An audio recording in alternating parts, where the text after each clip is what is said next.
Hi everyone, Radhe Radhe. तो कार्तिक मास में जो कथाएं हमें डेली पढ़नी होती हैं, तो चलिए आज जानते हैं वो कथाएं कौन कौन सी है और कितनी होती हैं। अगर आप किसी कारणवश पटवारी नहीं बनाते, अगर आप तुलसी जी का पूजन करने के बाद भी ये कहानियां और महात्म पढ़ते हैं तो आपको उतना ही फल मिलता है, लेकिन आपको पढ़नी जरूर है। या तो कहानी और महात्म, अगर आप दोनों चीज पढ़ते हैं तो उसका फल तो आपको दोगुना होकर मिलेगा। तो चलिए सबसे पहले किसकी कहानी पढ़ते हैं। सबसे पहले हम पढ़ेंगे गणेश जी की कहानी। बोलिए गणेश जी महाराज की जय। एक बुढ़िया माई थी, मिट्टी के गणेश जी की पूजा किया करती थी। रोज बनाए रोज गल जाए। एक सेठ का मकान बन रहा था। वो बोली पत्थर का गणेश जी बना दो। मिस्त्री बोले जितने हम तेरा पत्थर का गणेश जी गढ़ेंगे उतने में अपनी दीवार ना चीनेंगे। बुढ़िया बोली हराम करे तुम्हारी दीवार टेढ़ी हो जाए। अब उनकी दीवार टेढ़ी हो गई। वो चीने और ढा देवे, चीने और ढा देवे। इस तरह करते करते शाम हो गई। शाम को सेठ आया। उसने कहा आज कुछ भी काम नहीं किया क्या। वो कहने लगे एक बुढ़िया माई आई थी, वो कह रही थी मेरा पत्थर का गणेश जी गढ़ दो। हमने नहीं गढ़ा। उसने कहा तुम्हारी दीवार टेढ़ी हो जाए। सेठ ने बुढ़िया को बुलाया। सेठ ने कहा हम तेरा सोने का गणेश जी गढ़वा देंगे, हमारी दीवार सीधी कर दो। सेठ ने बुढ़िया का सोने का गणेश जी गढ़वा दिया। सेठ की दीवार सीधी हो गई। जैसे सेठ की दीवार सीधी की वैसे सबकी करना। कहते सुनते हुंकारे भरना। बोलो गणेश जी महाराज की जय। लक्ष्मी माता की जय। एक ब्राह्मण था, रोज पीपल में जल चढ़ाने को जाता था। पीपल में से एक लड़की कहती पिताजी मैं तेरे साथ चलूंगी। ब्राह्मण सूखने लगा। ब्राह्मणी बोली तुम क्यों सूखते हो। ब्राह्मण बोला पीपल में से रोज आवाज आती है। एक लड़की कहती है पिताजी तुम्हारे साथ चलूंगी। ब्राह्मणी बोली कल ले आना, जहाँ हमारे 6 कन्या वहां 7वीं सही। दूसरे दिन ब्राह्मण उसे ले आया। उस दिन ब्राह्मण आटा मांगने गया तो उसे थैले भर भर के मिले। आटा छानने लगी ब्राह्मणी तो बोली माँ मैं छानूंगी। बोली ना पावनी बेटी तू थोड़ी थोड़ी हो जाएगी। बोली ना माँ मैं छानूंगी। छानने बैठ गई, भर भर परात हो गया। तब माँ बोली चल मैं खाना बना लेती हूँ। तो बोली ना माँ मैं बनाऊंगी। तो बोली ना बेटी तेरी उंगली जल जाएगी। बोली ना मैं बनाऊंगी। रसोई में गई तो 36 प्रकार के भोजन बना दिए। सबको पेट भर भर के खाना खिला दिया। और दिन तो सब भूखे रहते और आज सबने भर के पेट खा लिया। आया भाई बोला जीजी मुझे तो भूख लगी है, मैं तो रोटी खाऊंगा। बहन सूखने लगी तस्की सबने तो सब कुछ खा लिया, मैं से क्या खिलाऊं। बेटी बोली माँ क्या बात है, तेरा माँ बेटी तेरा मामा आया है रोटी खाएगा। वो रसोई में गई, 36 प्रकार के भोजन बनाए, मामा को खिला दिया। मामा जीम कर जाने लगा। बोला जीजी जैसा आज भोजन खाया ऐसा कभी ना खाया। बोला भाई तेरी पावनी भांजी ने ही बनाया है। मामा खा के चला गया। शाम हुई। बोली माँ चौका लगा दो, कोठे में दीवा चास दो, मैं कोठे में सोऊंगी। बोली बेटी ना तू डर जाएगी। बोली ना माँ मैं तो आज कोठे में ही सोऊंगी। आधी रात को उठी, चारों तरफ आंख मारी, धन ही धन हो गया। बाहर जाने लगी। बूढ़ा ब्राह्मण सो रहा था। बोला बेटी तू कहाँ चली। बोली मैं तो लक्ष्मी माता हूँ, इसके 6 कन्या थी, इसका दरिद्र दूर करने आई थी। तने कराना हो तो तू भी करा ले। उसके घर में चारों तरफ आंख फिराई, धन ही धन हो गया। सवेरे उठ के ढूंढ मची, पावनी बेटी कहाँ गई। ब्राह्मण बोला वो तो लक्ष्मी माता थी, तेरे साथ साथ मेरा भी दरिद्र दूर कर गई। हे लक्ष्मी माता जैसे उसका दरिद्र दूर कर वैसा हम सबका भी करना। कहते सुनते हुंकारे बोलना। बोलो लक्ष्मी माता की जय। उसके बाद आपको करनी है नितनेम बाबा की कथा। तो एक छोटी सी लड़की थी, नितनेम की पूजा किया करती थी। भावच बोली काम की न धाम की, सारे दिन नितनेम नितनेम करती रहती है। लड़की एक टांग पर खड़ी होकर बोली हे नितनेम बाबा जो मैं सच्चे मन से तुम्हें ध्याती हूँ तो सोने की मूर्ति बनकर आले में विराजमान हो जाओ। भगवान का सिंहासन डोला। छोटी सी लड़की तप कर रही है तो नितनेम बाबा सोने की मूर्ति बनकर आले में विराजमान हो गए। लड़की ने आंख खोली, देखा सोने की मूर्ति बनकर आले में विराजमान रखी है। तब आवाज लगा के बोलती है आजा भाभी। नितनेम बाबा माँ देख ले। नितनेम बाबा माँ ध्याले। नितनेम बाबा भाभी ध्याले। नितनेम बाबा। नितनेम बाबा जैसे छोटी सी लड़की का साथ रखा वैसे हम सबका भी रखना। कहते सुनते हुंकारे भरना। बोलो नितनेम बाबा की जय जय। इसके बाद आपको करनी है पीपल और पथवारी की कहानी। बोलो पथवारी मैया की जय। एक बुढ़िया माई थी, उसने अपनी बहू से कहा कि जा तू दूध दही बेचने जा। तो वह दूध दही बेचने जा रही थी। रास्ते में उसको बहुत सारी औरतें मिली, वे सब पीपल पथवारी सींच रही थी। उसने उन औरतों से पूछा कि तुम ये क्या कर रही हो और इससे क्या फल मिलता है। सभी औरतें कहने लगी कि हम तो पीपल पथवारी सींच रहे हैं, इससे अन्न धन भंडारे भर जाते हैं और 12 वर्ष का बिछड़ा हुआ पति मिल जाता है। बहू बोली अच्छा ऐसी बात है तो तुम लोग तो पानी से सींचती हो और मैं तो दूध दही से सींचूंगी। अब गुजरी बहू रोजाना सारा दूध तो पीपल में और दही पतवारी पे सींच देती। बहू से सास ने बोली कि ला बहू दाम ला। तो बोली सासू जी महीना पूरा होने पर दूंगी। महीना पूरा होने को आया, पुन्नों के दिन जाकर पथवारी के पास जाकर बैठ गई। पथवारी माता बोली मेरे पास क्यों बैठी है। तो बोली अब घर जाऊंगी तो सासू जी तो दाम मांगेगी, मेरे पास तो दाम नहीं है, मैं तो पूरा महीना पीपल पथवारी में ही दही और दूध सींच दिया है। तो बोली मेरे पास क्या दाम रखा है, मेरे पास तो ये भरा डिंडा पान पतूरा पड़ा है, यही ठाकर ले जा। गुजरी बहू भरा डिंडा पान पतूरा ठाकर ले गई और कोठरी में रख दिया और डर के मारे ओढ़कर सो गई कि आज तो सासू मेरी खैर खबर कुछ ना करेगी। जाके बोली, आई सासू बोली ला बहू दाम ला। बोली माँ जी कोठड़ी में रखा है। सासू ने जाकर कोठड़ी में देखा तो कोठड़ी तो हीरे मोती से जगमगा रही। सासू बोली अरे बहू किसका ठा लाई? बोली सासू जी मैं तो किसी का न ठा के लाई, कार्तिक के महीने में मैंने दूध दही ना बेचा, मैं तो पीपल पथवारी सींचू थी। तो बोली अच्छा पीपल पथवारी सींचने से इतना धन मिले है तो अगले साल कार्तिक आएगा तो मैं भी पीपल पथवारी सींचूंगी। अगले साल कार्तिक आया, सास के मन में बहुत लालच आ गया तो सास दूध दही तो सारा बेच आती और हांडी धोके पीपल पथवारी में सींच देती और बहू से कहती तू मेरे से दाम मांग। बहू बोली क्या कोई सासू से बहू भी दाम मांगती है? बोली ना तू मांग।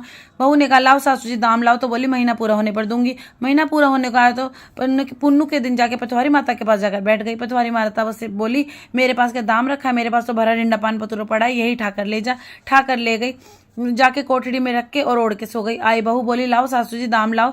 बोली जाके कोठड़ी में देख। कोठड़ी खोल के देखा बहू ने तो कीड़े मकोड़े बिलबिला रहे। बहू चिल्लाई, बोली सासू जी आकर देखो ये क्या हो रहा है। आकर देखा तो कीड़े मकोड़े बिलबिला रहे थे।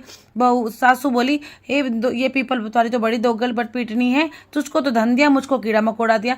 तब सब कोई कहने लगी कि बहू तो धन की भूखी ना थी, वो तो सत की सींचे थी और तू तो धन की भूखी थी, इसीलिए पथवारी माता ने तेरे साथ ऐसा किया है। हे पथवारी माता जैसे बहू को दिया वैसे सबको देना, जैसे सासू को दिया वैसा किसी को मत देना। बोले पथवारी मैया की। के बाद है कार्तिक की कहानी। एक बूढ़ा था, उसकी 7 बहुएं थी। वे अपनी बहुओं से कहने लगा मेरा कार्तिक नहाने का मन है, क्या तुम निभा दोगी? 6 बहुओं ने मना कर दिया। तब बड़ी बहू ने कहा पिताजी आप नहा लीजिए, मैं निभा दूंगी, आप यहाँ आकर कार्तिक नहा लेना। बूढ़ा हर रोज सुबह उठकर नदी पर जाकर नहाता, धोती उसके आंगन में सुखा देता। जैसे धोती में से पानी गिरता वैसे वैसे आंगन में हीरे मोती गिरते। यह देखकर 6 बहुओं के मन में लालच आ गया। बोली पिताजी आप हमारे यहाँ नहा लेना। अब बूढ़ा कहने लगा कि ठीक है मुझे तो कार्तिक नहाना है, सो तुम्हारे यहाँ नहा लूंगा। अब अगली सुबह जब बूढ़ा नहाकर उनके आंगन में धोती सुखाई तब उसमें से आंगन में धोती में से हीरे मोती ना गिरे। तब बहुएं कहने लगी उसके यहाँ तो हीरे मोती गिरते थे, हमारे यहाँ तो कीचड़ गिरता है, हमारे यहाँ तो तुम पाप से नहाते हो, आप उसी के यहाँ नहा लेना। अब बूढ़ा बड़ी बहू के गया और वहीं नहाने लग गया। रोज सुबह धोती उसके आंगन में सुखाता, हीरे मोती गिरने लगे। इस प्रकार कार्तिक महीना समाप्त होने को आ गया। तब वह बूढ़ा चिंता में बैठ गया। तब बहू बोली कि पिताजी आप किस बात की चिंता में बैठे हो? तब बूढ़ा बाबा कहने लगा बहू मेरा कार्तिक महीना समाप्त होने को आ गया है, अब मेरा मन करता है कि मैं उस दिन सब परिवार वालों का खाना खिलाऊं और यहाँ आकर उन सबको जिमाऊं। तब बहू बोली इसमें चिंता की क्या बात है, आप सबको परिवार वालों को न्योता दे आओ पिताजी, मैं सबके लिए खाना बना दूंगी। अब बूढ़ा बाबा न्योता देने गया तो 6 बहुएं कहने लगी जब तक वो घर रहेगी हम तो खाना खाने नहीं आएंगे। बूढ़ा बाबा आकर चिंता में फिर बैठ गया। तब वह बोली बहू पिताजी अब किस बात की चिंता में हो? तब बूढ़ा बाबा बोला कि बहू उन सब का कहना है कि जब तक तुम घर रहोगी वे तो खाने पे नहीं आएंगी। तब बड़ी बहू बोली इसमें चिंता की क्या बात है, मैं अपनी 4 रोटी बनाकर खेत में चली जाऊंगी, आप न्योता तो दे आओ। वह सारी बहुएं आई, उन्होंने सब कुछ खा पी लिया, जितना खाया गया, बाकी सब में मिट्टी कंकड़ डाल के चली गई। उन्होंने सोचा कि अब आकर वह परेशान होगी। तब बड़ी बहू खेत में ये कह रही थी राम जी की चिड़िया राम जी का खेत, चुग लो चिड़िया भर भर पेट। ससुर ने घर में जगह दी, मैंने खेत में। इस प्रकार वे चिड़िया बाजरा डालकर घर आ गई और बूढ़ा बाबा उदास बैठा हुआ था। तब वे बोली पिताजी क्या हुआ, आप उदास क्यों हैं? तब वह कहने लगा कि बेटी तुम्हारी देवरानी जिठानी सब आई थी, उन्होंने सब कुछ खा पी लिया और बचे हुए मिट्टी कंकड़ डालकर चली गई हैं, तुम्हारे लिए कुछ भी नहीं बचा। तब वह बोली कोई बात नहीं पिताजी, मेरे क्या, मैं तो फिर से 4 रोटी बनाकर खा लूंगी, बाकी सब तो ठीक ठाक निमट गया। तब वह बोला कि हाँ बेटा बाकी सब कुछ अच्छे से निमट गया, कुछ काम नहीं पड़ा।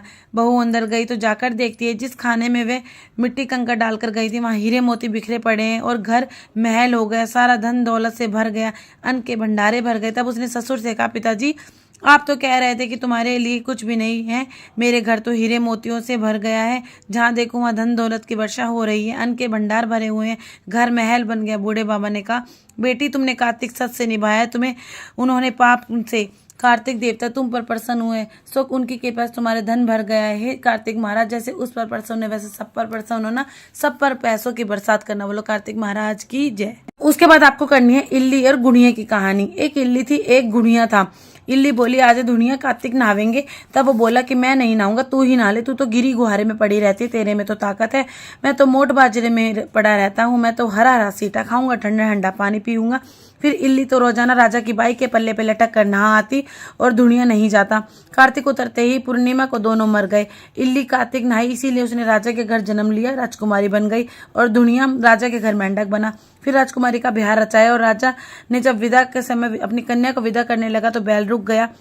तो राजा ने रानी से कहा कि पूछा कि तुम्हें क्या चाहिए। तब वो बोली, मुझे ये मेंढक सोने की शकल में बांध कर मेरे रथ के पीछे बांध दो। तब सब कोई कहने लगे, हे राजकुमारी कुछ और मांग लो, हीरे मोती धन दौलत। वो बोली, मुझे कुछ नहीं चाहिए, मुझे तो ये मेंढक ही चाहिए। उसने राजा ने उसके रथ के पीछे मेंढक को बंधवा दिया। राजकुमारी जब महलों में पहुंची तो उसने मेंढक को सीढ़ी के नीचे बांध दिया। जब वे राजकुमारी सीढ़ियों से उतरती चढ़ती तो मेंढक कहता है, हे चटको मटको श्याम सुंदरी, थोड़ा पानी पिला। और वह कहती, पहले तू कार्तिक ना। एक दिन राजकुमारी की देवरानी जिठानी ने सुन लिया और सोचा कि राजा कोई रानी लाया है या जादूगरनी, जो हमसे तो बात करती नहीं है और जानवरों से बात करती है। राजा ने से कहा, तब राजा ने कहा, मैं अपनी आंखों से देखूंगा तभी मानूंगा। एक दिन राजा छुप कर बैठ गया। राजकुमारी महलों से उतरी तो फिर मेंढक ने वही कहा और रानी ने भी वही जवाब दिया। तब राजा ने तलवार निकाल ली और कहा कि सच्ची सच्ची बता, तू कौन और ये कौन। तब राजकुमारी बोली कि हम तो पिछले जन्म की बात करते हैं। पिछले जन्म में मैं इल्ली थी, ये दुनिया था। इसको मैंने कहा कि तू कार्तिक नहा ले, ये नहीं नहाया, इसीलिए इस जन्म में ये मेंढक बन गया और मैं राजकुमारी बनी। तब राजा कहने लगा, अच्छा कार्तिक नहाने का इतना फल होता है तो हम दोनों अगले साल जोड़े से नहाएंगे और खूब दान पुण्य करेंगे, जिससे हमें आगे इससे ज्यादा फल मिलेगा। दोनों कार्तिक नहाने लगे। राजा के घर खूब धन संपत्ति हो गई। कार्तिक महाराज, जैसे इल्ली को दिया वैसे सबको देना, जैसे दुनिया को दिया वैसे किसी को मत देना।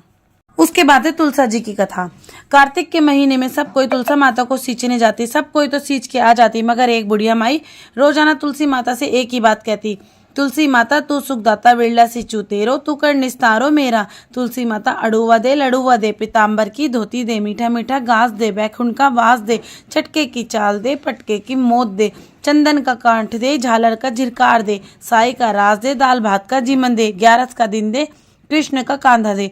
इतनी बात सुनकर तुलसा माता सूखने लगी। तब भगवान ने पूछा कि तुम्हारे पास तो इतनी औरतें आती हैं, तुम्हें जिमावें गावें, फिर भी तुम क्यों सूखने लगी हो। तुलसी माता कहने लगी, एक बुढ़िया माई रोज आती है और रोजाना बस इतनी ही बात कहकर चली जाती है। मैं उसे सब कुछ दे दूंगी, मगर आपका कंधा कहाँ से दूंगी। थोड़े दिन बाद बुढ़िया माई मर गई। सब कोई उठाने लगे, तब इतनी भारी हो गई। तब सब कोई कहने लगे कि पाप घाट की माला फेरती थी, जब तो इतनी भारी हो गई है।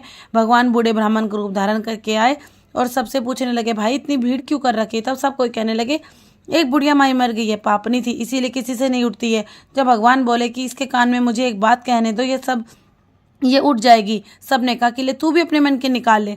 भगवान ने जाकर उसके कान में कहा, बुढ़िया माई तू बिड़वा सींचे मेरा, मैं करूँ निस्तारा तेरा। बुढ़िया माई अड़ू वाले गड़ू वाले, पीताम्बर की धोती ले, मीठा मीठा घास ले, बैकुंठ का वास ले, चटके की चाल ले, पटके की मोत ले, चंदन का कंठ ले, झालर का झिरकार ले, साई का राज ले, दाल भात का जीमन ले, कृष्ण का कांधा ले। इतना सुनते ही बुढ़िया माई हल्की हो गई और भगवान उसे अपने कांधे पर ले गए। जैसे उसकी मुक्ति करी वैसी हमारी भी करना। तुलसा माता हम सबकी मुक्ति करना, हमारे सारे परिवार की करना। कहते सुनते हुंकारे बनना। श्री कृष्ण का सबको कंधा मिले। बोलो तुलसी मैया की जय। उसके बाद आपको करनी है गंगा और जमुना की कहानी। एक गंगा थी, एक जमुना थी। दोनों बहनें एक साहूकार के खेत में जा रही थी। जमुना ने 12 दाने जौ के तोड़ लिए। तब गंगा बोली कि बहन तुम्हें तो चोरी का दोष लग गया है, तुझे पाप लग गया। जमुना बोली कि अब ये कैसे उतरेगा। तब गंगा बोली कि 12 बरस साहूकार के घर नौकरी करने से उतरेगा।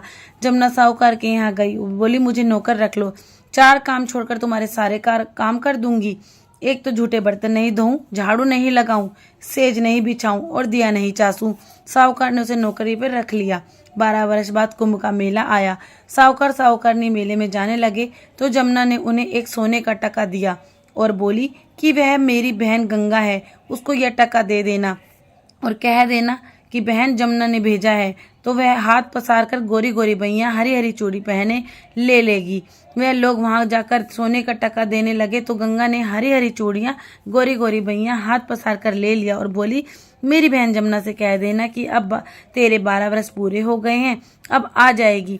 साहूकार ने घर आए। जमुना से बोले कि तेरी बहन बोली है कि तेरे 12 वर्ष पूरे हो गए हैं, तू आ जा। यह सुनते ही जमुना सहजदारा होकर बहने लगी। साहूकारनी को जब यह पता चला कि जमुना माता हमारे सारे कामकाज करती थी तो वह मूंदे माथे पड़ गए और सोचने लगी कि अब हमारा पाप कैसे उतरेगा। उधर जमुना गंगा के पास पहुंच गई तो गंगा ने उससे पूछा कि तू साहूकारनी की धीरज बंधाकर आई है या नहीं। जमुना बोली कि मैंने तो उनसे कुछ भी नहीं कहा। गंगा बोली कि उनके धीरज बंधाकर आ, नहीं तो उनको संतोष कैसे होगा। जमुना दोनों के सपने में आई और बोली कि तुम उदास क्यों हो। वे बोले कि हमने तुमसे ऊंचा नीचा सब काम कराया है, अब हमारा पाप कैसे उतरेगा। जमुना बोली कि तुम्हारे कोई पाप नहीं लगा, मैं तो अपना पाप उतारने आई थी। तुम्हारे खेत में से 12 दाने गेहूं के तोड़ लिए थे, इसीलिए मुझे दोष लगा था। अब 12 साल काम करने से उतरा है, तुम उठो, तुम्हारा कोई दोष नहीं लगा, तुम्हें खूब धन लक्ष्मी हो जाएगी, तुम्हारी मुक्ति हो जाएगी। हे जमुना माता, जैसे साहूकार की मुक्ति करी वैसे हम सब की भी करना, हमारे सारे परिवार की करना। बोलो गंगा जमुना मैया की जय जय। के बाद आपको करनी है लपसी और तपसी की कथा। एक लपसी था, एक तपसी था। तपसी तो रोजाना भगवान की तपस्या करता था और लपसी रोजाना 1.25 सेर का हलवा बनाकर भगवान को भोग लगाकर टाली हिलाकर जिमा देता। एक दिन दोनों में झगड़ा हो गया। लपसी बोला मैं बड़ा, तपसी बोला मैं बड़ा, क्योंकि मैं भगवान की तपस्या करता हूँ। नारद जी बोले कि तुम्हारा फैसला मैं करूंगा। दूसरे दिन तपसी नहाकर आने लगा तो नारद जी ने 1.25 करोड़ की मुद्राएं तपसी के आगे गिरा दी। उसने आंख खोलकर देखा तो मुद्रा पड़ा है। उसने उठाकर पैर के नीचे दबा लिया और तपस्या करने लगा। उधर लपसी ने 1.25 सेर का हलवा बनाकर भगवान को भोग लगाकर टाली हिलाकर जिमा दिया। इतने में नारद जी आए, दोनों को अपने पास बिठाया। दोनों पूछने लगे कि कौन बड़ा है। नारद जी ने तपसी से कहा कि अपना पाँव हटा। पाँव हटाते ही मुद्रा निकला। तब नारद जी बोले कि मुद्रा चुराने से तेरी तपस्या का फल भंग हो गया है, इसीलिए लपसी बड़ा। तपसी कहने लगा कि मेरी तपस्या का फल कैसे मिलेगा। नारद जी बोले तब तेरी तपस्या का फल कार्तिक नहाने वाली देगी। सब कहानी कहकर तेरी कहानी नहीं कहेगी तो कार्तिक का फल तुझे हो जाएगा। धोती देकर अंगोछा नहीं देवे, सीधा देकर दक्षिणा नहीं देवे, ब्राह्मण जिमा कर दक्षिणा नहीं देवे, दीवा चास के हाथ ना जोड़े, इन सब का फल तुम्हें होगा। पुण्य कपड़ा दे के बटन न लगावे, दाहिने हाथ नाड़ा बांधे, और इन सब का भी फल तुम्हें ही हो जाएगा। ये कहकर नारद जी वहां से चले गए। अब आपको करनी है नगर बसेरे की कहानी। एक जाट का था, एक भाट का था। दोनों दोस्त थे। जाट का चला बहन के, भाट का चला सासरे। रास्ते में कुएं की पाल पर दोनों बैठ गए। जाट का बोला आजा नगर बसेरा कर ले। भाट का बोला कि मैं तो सासरे जा रहा हूँ, खूब खातिर होगी तो तू कर ले। जाट का कुएं की पाल पर बैठकर पानी की घड़ी और चावल का दाना लेकर नगर बसेरा करने लगा और बोला नगर बसेरा जो करे मलमल धोए पाप, ताता मांडा तापसी देंगी मेरी माँ, माँ देंगी मौसी द्वारका का वास, मीठा मीठा घास वृंदावन का वास, 5 खुलडी छठी रास, मेरा जीवड़ो श्री कृष्ण के पास, डालू पानी हो जाएगी झट से निकल जाए मेरा जी। कर करा के चल पड़ा।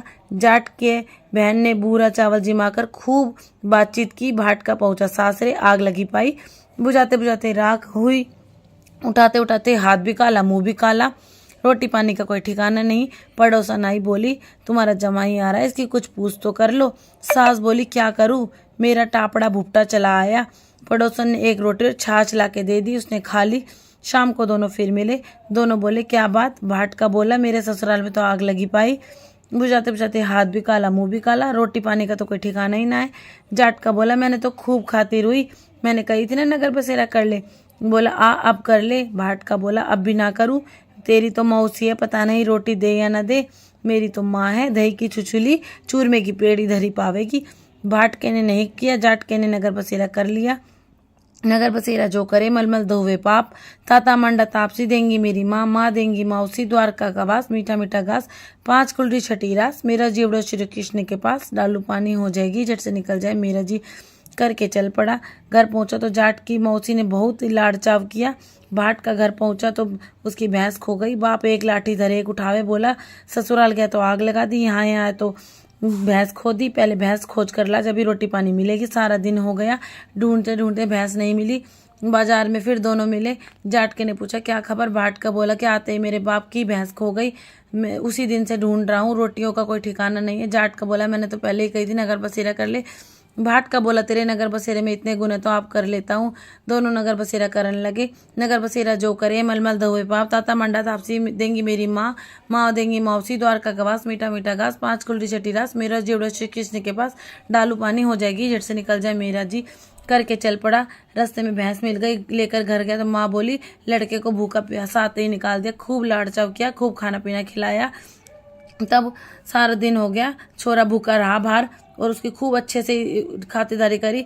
तब उन्होंने सारी नगरी में ढिंढोरा पिटवा दिया कि कार्तिक के महीने में पिया सासरे सब आते जाते नगर बसेरा करो।